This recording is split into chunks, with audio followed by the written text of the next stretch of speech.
diciptakan untuk sebuah misi.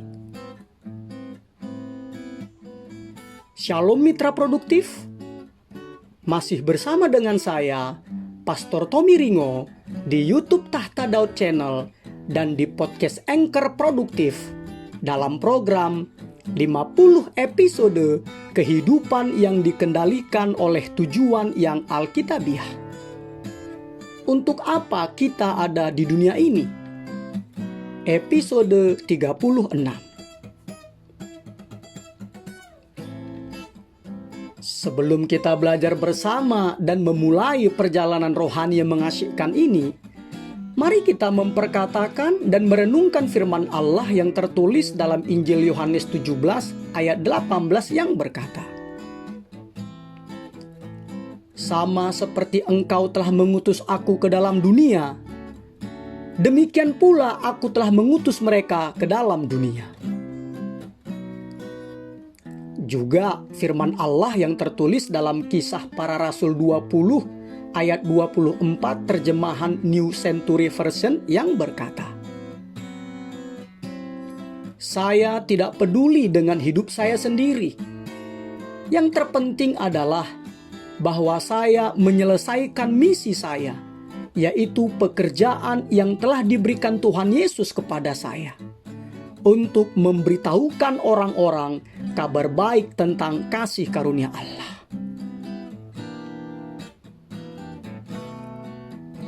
Dari ayat-ayat tersebut kita diingatkan mitra produktif bahwa Anda diciptakan untuk sebuah misi. Anda diciptakan untuk sebuah misi. Allah bekerja di dunia dan Dia ingin agar Anda bergabung dengannya. Tugas ini disebut misi Anda. Allah ingin Anda memiliki pelayanan di dalam tubuh Kristus dan juga misi di dunia.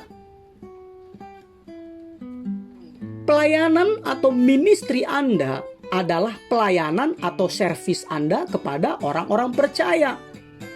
Kolose 1 ayat 25, 1 Korintus 12 ayat 5. Dan misi Anda adalah pelayanan atau servis Anda kepada orang-orang yang belum percaya. Menyelesaikan misi Anda di dunia ini adalah tujuan kelima Allah bagi kehidupan Anda.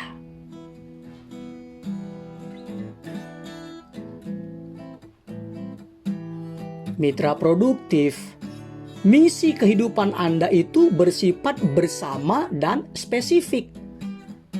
Artinya, sebagian dari misi tersebut merupakan tanggung jawab bersama sesama orang Kristen, dan sebagiannya lagi merupakan sebuah tugas yang khusus dan unik untuk Anda. Kata misi sendiri itu berasal dari bahasa Latin yang berarti mengutus. Menjadi seorang Kristen berarti termasuk menerima pengutusan ke dunia sebagai wakil Yesus Kristus. Yesus berkata dalam Injil Yohanes 20 ayat 21, "Sama seperti Bapa mengutus aku, demikian juga sekarang aku mengutus kamu."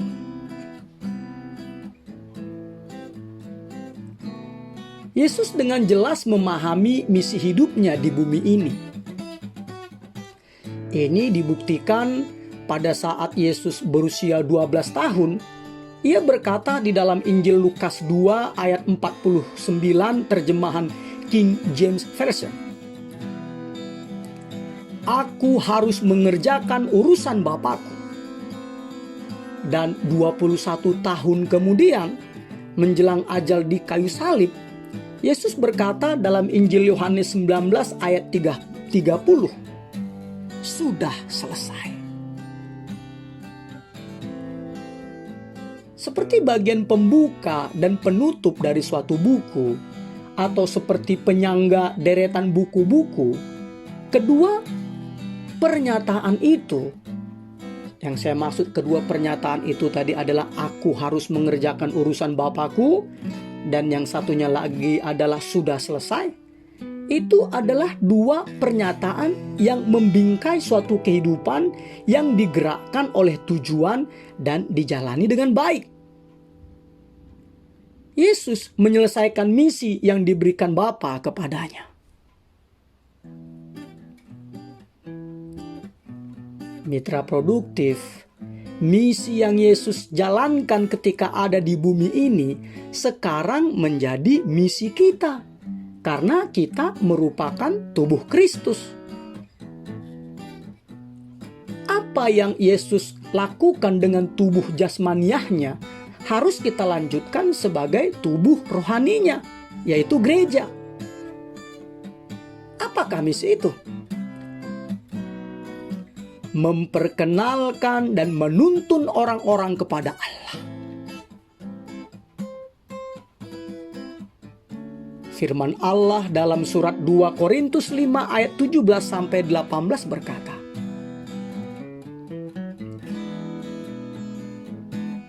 jadi siapa yang ada di dalam Kristus, ia adalah ciptaan baru. Yang lama sudah berlalu, sesungguhnya yang baru sudah datang. Dan semuanya ini dari Allah, yang dengan perantaraan Kristus telah mendamaikan kita dengan dirinya, dan yang telah mempercayakan pelayanan pendamaian itu kepada kami. Mitra produktif, menggenapi atau memenuhi misi hidup Anda di bumi ini adalah bagian yang penting dari hidup untuk kemuliaan Allah. Alkitab memberikan beberapa alasan mengapa misi Anda begitu penting. Pertama, misi Anda adalah kelanjutan dari misi Yesus di bumi. Sebagai pengikutnya, pengikut Yesus, kita harus melanjutkan apa yang telah dimulai oleh Yesus. Yesus memanggil kita bukan hanya untuk datang kepada Dia, seperti yang tertulis dalam Matius 11 ayat 28, tetapi juga untuk pergi bagi Dia, seperti yang tertulis dalam Matius 28 ayat 19-20. Dan karena begitu pentingnya misi Anda, Alkitab mengulanginya sampai 5 kali dengan 5 cara yang berbeda dalam 5 kitab yang berbeda pula, yaitu tertulis dalam Matius 28 ayat 19-20, Markus 16 ayat 15, Lukas 24 ayat 47, Yohanes 20 ayat 21, Kisah Para Rasul 1 ayat 8. Ini seolah-olah Yesus sedang mengatakan, aku benar-benar ingin engkau mengerti hal ini. Jadi mitra produktif, pelajarilah kelima amanat Yesus ini, dan Anda akan belajar rincian misi Anda di bumi, yaitu kapan, di mana, mengapa, dan bagaimana.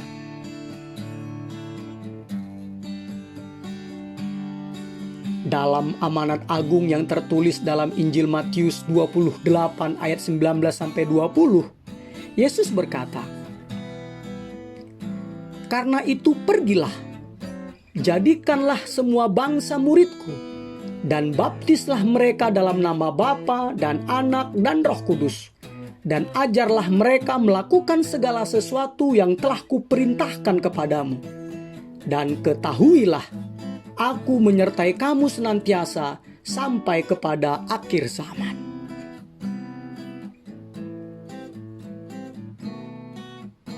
Amanat ini diberikan kepada setiap pengikut Yesus, bukan kepada para pendeta dan misionaris saja. Bukan. Ini adalah amanat untuk Anda dari Yesus, dan ini bukanlah pilihan. Kata-kata Yesus itu bukanlah saran, tetapi amanat agung. Dan jika Anda adalah bagian dari keluarga Allah, maka misi Anda ini adalah kewajiban. Dan mengabaikan misi tersebut sama saja Anda tidak mematuhinya atau mentaatinya.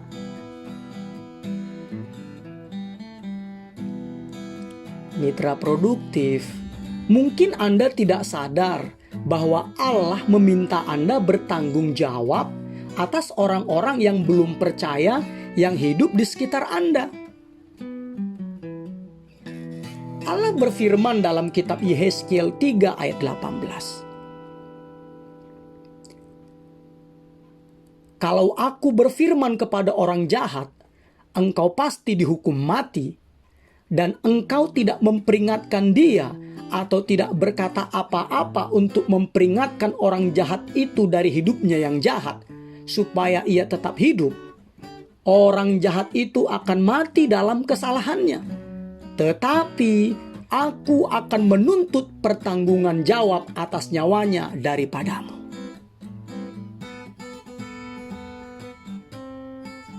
Anda mungkin satu-satunya orang Kristen yang akan pernah dikenal oleh sebagian orang di sekitar Anda. Dan misi Anda adalah berbagi Yesus dengan mereka, dengan memperkenalkan Yesus kepada mereka.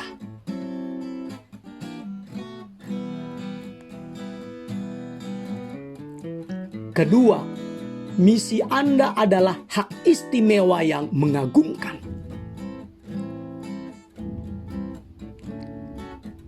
Walaupun merupakan tanggung jawab yang besar untuk melaksanakan misi Anda, tetapi dipakai oleh Allah adalah suatu kehormatan yang luar biasa. Karena dalam Injil Yohanes 12 ayat 26b, Yesus berkata, "Barang siapa melayani aku, ia akan dihormati Bapa." Juga firman Allah yang tertulis dalam 2 Korintus 5 ayat 18b, terjemahan firman Allah yang hidup. Allah telah memberikan kehormatan kepada kami untuk mengajak semua orang supaya menerima anugerahnya dan diperdamaikan dengan Dia. Misi Anda mencakup dua hak istimewa besar: bekerja sama dengan Allah dan mewakili Dia. Kita menjadi rekan Allah atau kawan sekerja Allah dalam membangun kerajaannya. 1 Korintus 3:9. Dan kita mewakilinya. Yohanes 17 ayat 18. Mitra produktif, Yesus telah menjamin keselamatan kita, menjadikan kita anggota-anggota keluarganya, memberikan kita rohnya, dan menjadikan kita agen-agennya di dunia. Ini adalah hak istimewa yang luar biasa, yang mengagumkan. Firman Allah dalam 2 Korintus 5 ayat 20 berkata, "Jadi kami ini adalah utusan-utusan Kristus, seakan-akan Allah menasehati kamu dengan perantaraan kami. Dalam nama Kristus, kami meminta kepadamu, berilah dirimu didamaikan dengan Allah."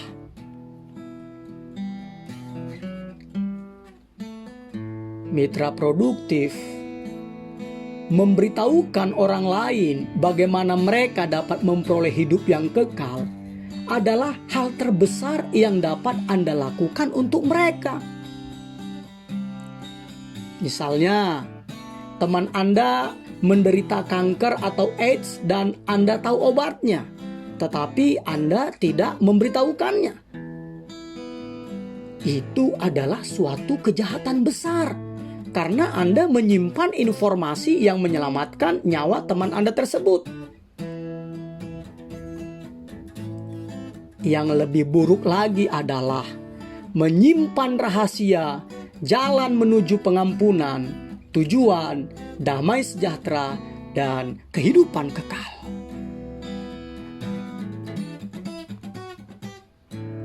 Kita memiliki kabar berita yang paling luar biasa di dunia. Dan kita wajib memviralkannya dengan menyebarkan kabar baik tersebut. Kisah Para Rasul 4 ayat 12, 1 Korintus 9 ayat 16. Itu merupakan salah satu kebaikan terbesar yang bisa Anda bagikan dan tunjukkan kepada orang lain.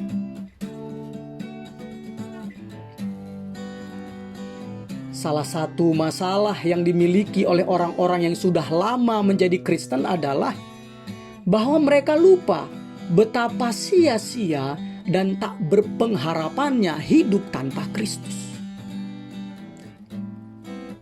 Kita harus ingat bahwa tidak peduli seberapa puas atau suksesnya kelihatannya kehidupan seseorang, tetapi tanpa Kristus, mereka benar-benar terhilang tanpa harapan dan menuju perpisahan abadi dengan Allah. Karena firman Allah berkata dalam Kisah Para Rasul 4 ayat 12a, terjemahan bahasa Indonesia masa kini. Hanya melalui Yesus saja orang diselamatkan. Semua orang butuh Yesus.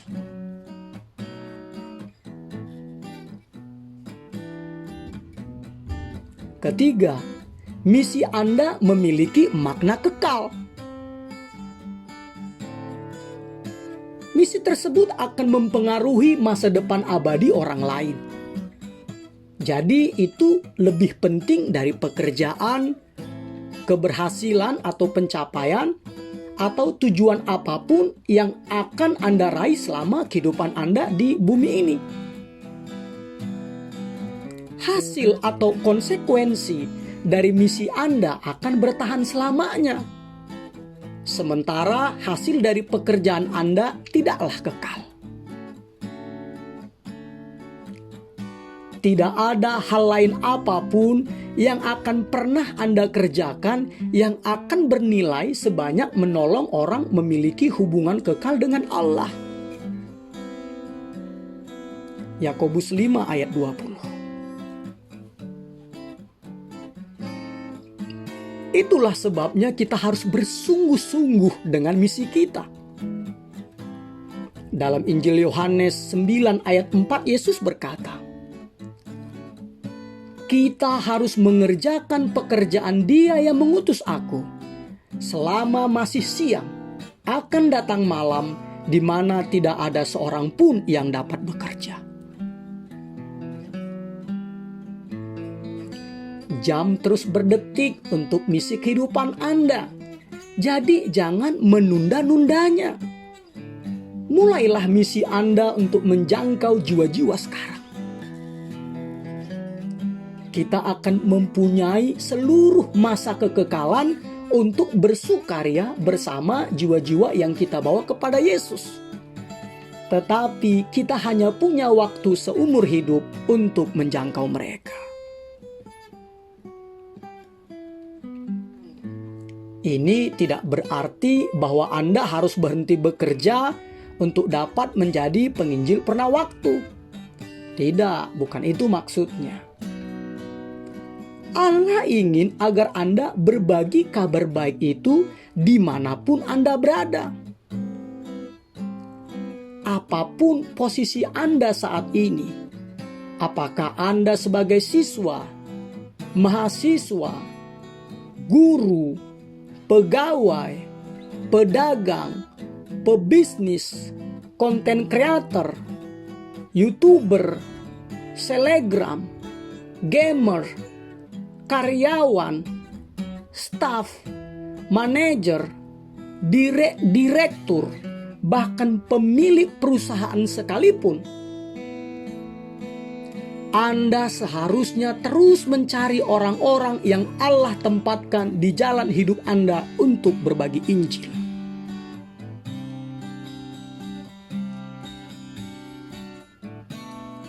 Keempat, misi Anda memberi arti bagi kehidupan Anda.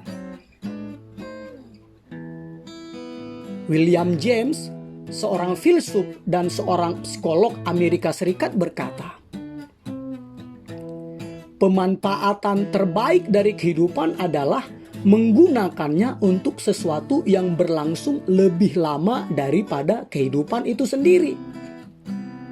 Dan hanya kerajaan Allah lah yang akan ada selamanya. Karena pada akhirnya segala sesuatu lainnya akan binasa. Karena itulah kita harus menjalani kehidupan yang memiliki tujuan, yaitu kehidupan yang didedikasikan untuk penyembahan, persekutuan, pertumbuhan rohani, pelayanan, dan pelaksanaan misi kita di bumi. Hasil dari kegiatan-kegiatan inilah yang akan bertahan selamanya. Jika Anda gagal memenuhi misi pemberian Allah di bumi, berarti Anda telah menyia-nyiakan kehidupan yang Allah berikan kepada Anda. Paulus berkata dalam Kisah Para Rasul 20 ayat 24. Tetapi aku tidak menghiraukan nyawaku sedikit pun, asal saja aku dapat mencapai garis akhir dan menyelesaikan pelayanan yang ditugaskan oleh Tuhan Yesus kepadaku untuk memberi kesaksian tentang Injil kasih karunia Allah. Mitra produktif, ada orang-orang di planet ini yang hanya Anda yang akan mampu menjangkaunya.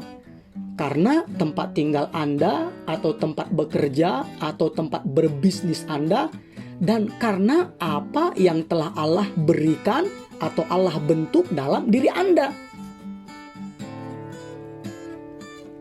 Jika hanya satu orang saja yang akan sampai ke sorga karena Anda, kehidupan Anda akan membuat perubahan untuk kekekalan. Jadi sekarang mulailah melihat ke sekeliling Anda. Melihat ladang misi pribadi Anda dan berdoalah. Tuhan, siapakah yang telah Engkau tempatkan dalam kehidupanku agar kepadanya aku bercerita tentang Yesus?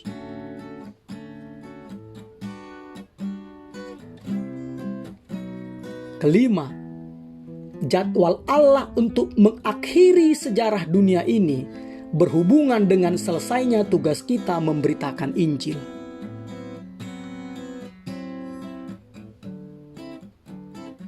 Pada masa kini, apalagi karena adanya pandemi global COVID-19 yang mewabah dan membunuh jutaan orang di seluruh dunia, ada minat yang semakin besar pada kedatangan kedua Kristus dan akhir zaman. Kapankah itu akan terjadi? Sebelum Yesus naik ke sorga, para muridnya juga menanyakan hal yang sama, dan respon Yesus sangat jelas. Dalam Kisah Para Rasul 1 ayat 7-8, Yesus berkata, "Engkau tidak perlu mengetahui masa dan waktu yang ditetapkan Bapa sendiri menurut kuasanya. Tetapi kamu akan menerima kuasa kalau Roh Kudus turun ke atas kamu, dan kamu akan menjadi saksiku di Yerusalem dan di seluruh Yudea dan Samaria dan sampai ke ujung bumi."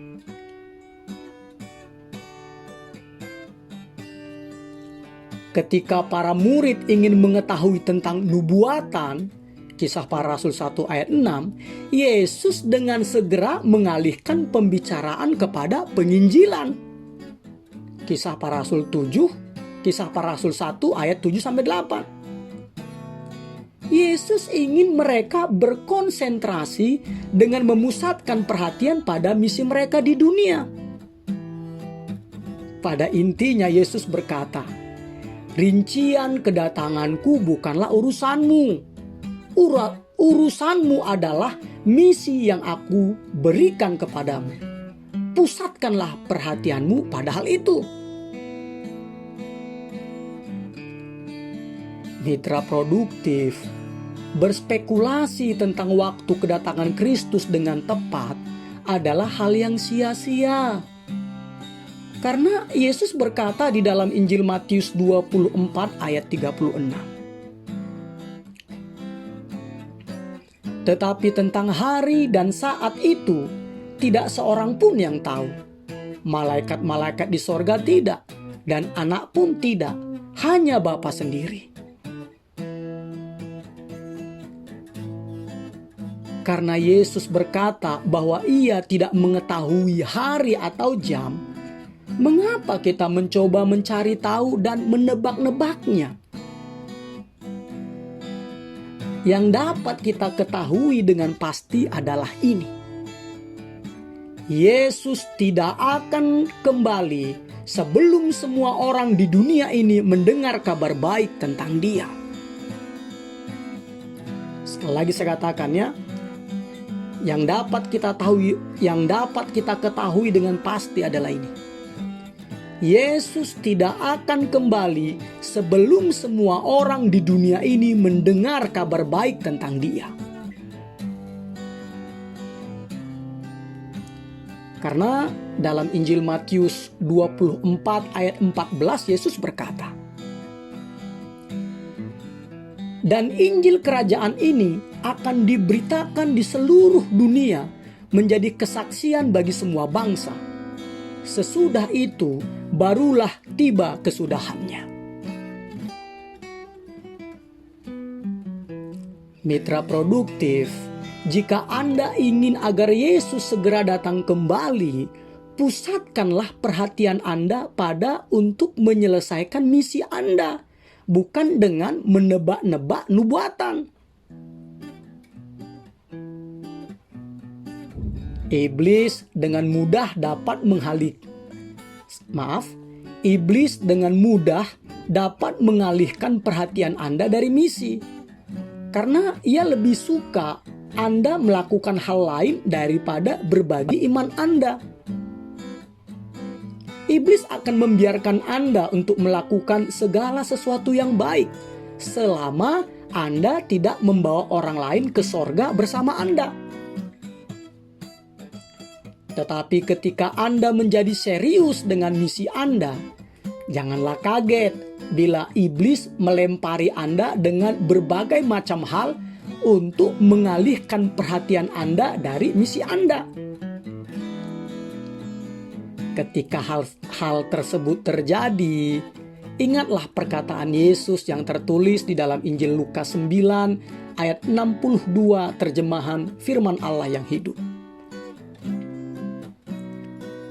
Siapapun tidak layak bagi kerajaan surga kalau ia membiarkan perhatiannya dibelokkan dari pekerjaan yang sudah kurencanakan baginya.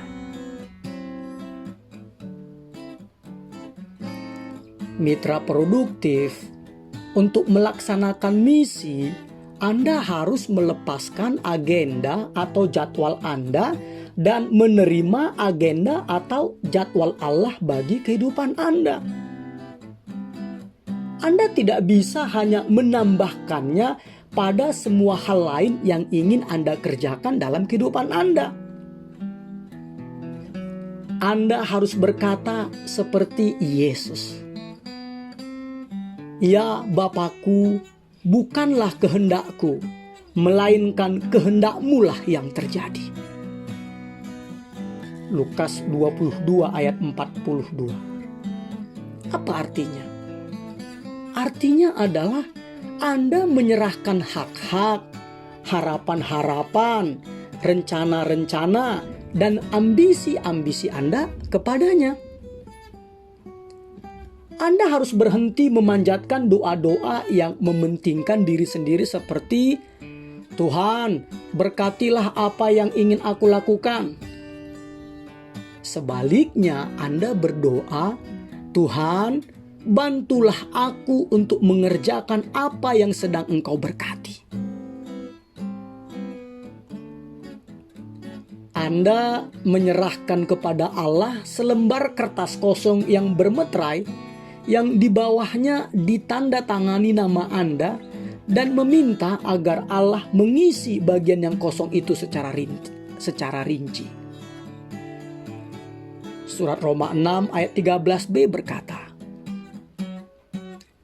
serahkanlah anggota-anggota tubuhmu kepada Allah untuk menjadi senjata-senjata kebenaran.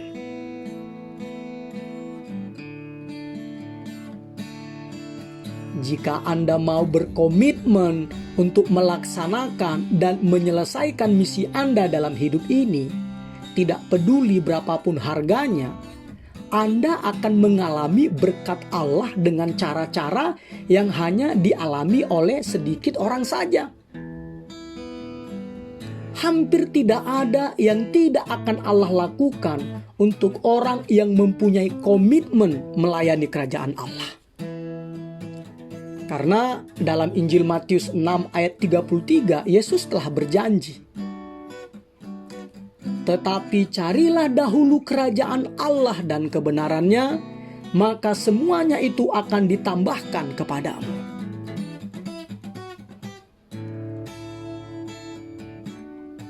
Kesimpulannya, mitra produktif, selamatkan satu orang lagi buat Yesus. Selamatkan satu orang lagi buat Yesus. Saya mengundang Anda untuk mempertimbangkannya sebagai fokus kehidupan Anda.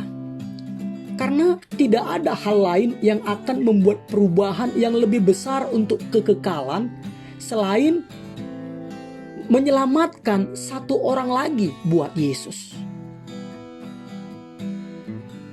Hal ini seharusnya menjadi tema dan fokus kita di sisa hidup kita ini. Mitra produktif, jika Anda ingin dipakai oleh Allah, Anda harus peduli dengan apa yang Allah pedulikan. Saya ulangi lagi ya. Jika Anda ingin dipakai oleh Allah, Anda harus peduli dengan apa yang Allah pedulikan. Apa yang paling dipedulikan oleh Allah adalah penebusan orang-orang yang diciptakannya. Allah ingin anak-anaknya yang tersesat, yang terhilang ditemukan. Tidak ada hal yang lebih penting lagi bagi Allah. Kematiannya di kayu salib adalah buktinya. Saya berdoa agar Anda selalu siap untuk menjangkau satu orang lagi buat Yesus. Supaya ketika Anda berdiri di hadapan Allah suatu hari nanti, Anda dapat berkata, misi telah dilaksanakan.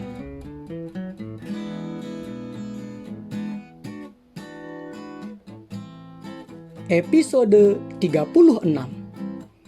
Berpikir dan merenungkan tujuan hidup saya. Nilai-nilai atau prinsip-prinsip yang harus dipikirkan dan direnungkan. Saya diciptakan untuk sebuah misi. Ayat untuk diingat, Matius 28 ayat 19 sampai 20. Karena itu pergilah, jadikanlah semua bangsa muridku, dan baptislah mereka dalam nama Bapa dan Anak dan Roh Kudus. Dan ajarlah mereka melakukan segala sesuatu yang telah kuperintahkan kepadamu. Dan ketahuilah, aku menyertai kamu senantiasa sampai kepada akhir zaman. Pertanyaan untuk dipikirkan dan didiskusikan. Ketakutan-ketakutan apakah yang menyebabkan saya tidak melaksanakan misi yang telah Allah berikan kepada saya untuk diselesaikan? Apakah yang menyebabkan saya tidak memberitakan kabar baik kepada orang lain?